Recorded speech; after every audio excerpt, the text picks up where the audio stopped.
তো বন্ধুরা, আজকে সকালে একটু তাড়াতাড়ি ঘুমের থেকে উঠে গেলাম এবং উঠে দেখতে পাচ্ছি আকাশে কী পরিমাণে প্রচণ্ড মেঘ করেছে।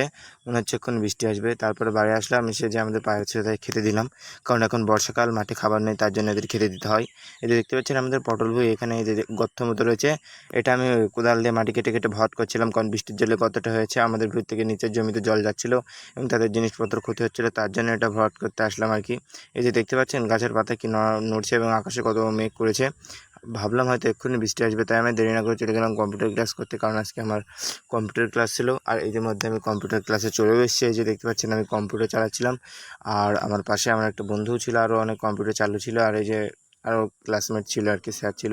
তারপরে আমি কম্পিউটার ক্লাস করে এখন বাড়ি আসছি আর কি। আর এসার সময় দেখছি রাস্তায় প্রচণ্ড পরিমাণে বৃষ্টি হচ্ছে, রাস্তা দেখতে পাচ্ছেন সব ভিজে এবং আকাশে প্রচণ্ড পরিমাণে মেঘ রয়েছে। তারপরে বাড়ি এসে গেলাম একটু মাঠের দিকে, কারণ বৃষ্টির আবহাওয়া দেখতে। দেখতে পাচ্ছেন বৃষ্টির পরে আবহাওয়া সবসময় সুন্দর হয়, তাই জন্য মাছটা যা ওয়াও লাগছিল, ওয়াও।